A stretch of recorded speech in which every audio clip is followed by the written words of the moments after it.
Okay, hey everyone, welcome to another episode of On the Wrist from Off the Cuff. To have a really cool review for you guys from the brand Nodus. A little about them. They were founded back in 2017 out of Long Beach, California in LA County. And, Nodus is essentially Latin for node, or the intersection of two paths, or as the team at Nodus would say, where quality meets affordability, where heritage meets modernity, and where design meets functionality. They are a modern micro brand, fan favorite, offering high quality, high value wristwatches. These are designed, assembled, and regulated in the good old US of A with a 2-year, 24-month warranty. Now, in terms of type of watches, this is a dive watch, some key characteristics in this language. You're looking for a diver. Of course, you want to find that water resistance, typically through some type of screw down crown. You're going to want something that's tough, legible, with a dive time bezel, and a diver's extension is always nice if on bracelet. This is the Duality II in the Unity white colorway, and it is the long-awaited sequel to one of their most beloved models, originally launched at the end of 2019. The Duality II infuses a modern edge into a vintage-inspired design, leveraging modern manufacturing techniques and efficient design principles. The Duality II refines and builds upon the traditional dual crown design, resulting in a slim profile with an impressive 300 meters of water resistance. These go for $800 direct. I was just excited about the 300 meters of water resistance there. And this review sample was kindly lent in by the brand for this video test drive. And I will say the other Duality, which is the original Duality there, with the number 1 in the date window there. I set that up. Yes, you see what I did there. And that I'll be comparing it against is my personal watch that I own and enjoy thoroughly, even to this day. So for me personally, this was a highly anticipated release that I have thoughts on. So with that said, let's go ahead, zoom the camera out, get these pieces in hand, and take a closer look. Okay, old meet new, new, old. Now, some of you are looking at these and probably not seeing a lot of differences, and that's because they got so much right back in 2019 that they didn't have to do too much. There's definitely been an effort to refine here quite a few of the details. For me, the big standout, of course, is going to be on the dial. Here you actually have this kind of bordered sandwich dial there that kind of combines the look of applied indices with a sandwich dial, which is very cool. Here you're going to have the more traditional applied indices, except you can see there's a lot more detail in terms of the micro beveling and finishing there. Very cool. You're also going to notice slightly sharper execution, although I will say that the original Duality is far from soft in terms of the sharpness on the text, whether it be on the dial or on the bezel there, that internal rotating bezel. You can also notice niceties like that beautiful hand stack cap. There you go. Versus here, you don't have that, but you're still going to get a lot of nice fine details, but just definitely been punched up here on the new variation. You're still going to have a very nice transition and integration with the end link there. Oh, there we go. I would say maybe even improved.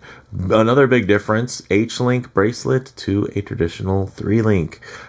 For me, I just loved how beautifully executed this H-link was. I mean, look at the micro beveling. And this is back in 2019. Now in 2025, of course, the beveling game is just outstanding. And that is, these manufacturers have really just been able to step their game up over the years. Also, something you're going to notice is going to be a little bit of a difference in the crowns. When you look at them from the top down, I'll say this looks a little shorter, a little fatter. These look a little thinner and stick out a little bit more. So I think aesthetically, this probably does it a bit more for me. But you're going to also notice something a little bit more standardized. You're going to have signed crowns that are just etched, versus here what we used to have was actual, pieces of crystal inserted there, and these glow. So that was a lot of personality, not necessarily anything functionally, but it also did cause there to be issues, if there was anything cracked or chipped. It was another a potential point of failure. So I can understand why they actually did decide to change that. Also, old school, kind of V buckle clasp versus new school Node X clasp. Very nice. You can see here, you're even going to get nice amount of adjustability.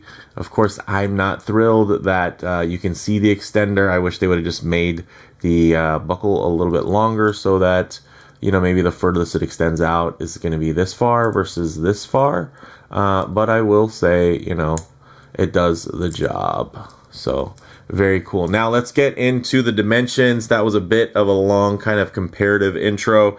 Dimensions wise, 40 millimeters in diameter, 11.7 millimeters thick, and 47.9 millimeters lug to lug, 316L stainless steel, brushed and polished. You're going to get a box dome sapphire with an inner AR coating, and it is a beautifully executed sapphire. You can notice also that there aren't any odd discolorations, cloudiness, milkiness there. So very, very beautifully executed from that perspective. Now, one thing that is also improved is going to be this bezel action. So and you'll even see just from the shot here, you can see that you're getting a little gasket there now, which is very nice. But one thing is that there's clicks. Yes, you won't be able to hear them, but you'll feel them. And they do have 60 clicks. And the nice thing is that it's bidirectional, of course, because you can screw down the crown and you don't have to worry about it being unidirectional, so that you'll never worry about losing time on a dive. So the action is definitely much nicer, smoother. Here on the old one, it was a little bit gritty, by comparison. Not terrible or anything like that, but definitely this has made an improvement. So I appreciate that. Another thing that they improved, so you still have drilled lugs, but here you have traditional spring bars, versus now you have quick release spring bars. So that just makes it that much easier. Now, the movement's still the same. Miyota 9015, 41-hour power reserve, beats at 4 hertz or 28,800 vibrations per hour in terms of that beat rate. And it has now been regulated in 4 positions to plus or minus 8 seconds per day. Very, very nice. Now, on the case back side, very solid, as you can see. And I'd say it's a little bit sharper in terms of its execution. Check out the text there. Very legible, very nicely defined. And you can see that there are quite a few different surfaces there that I think they did a great job with. Now let's take a look at the original.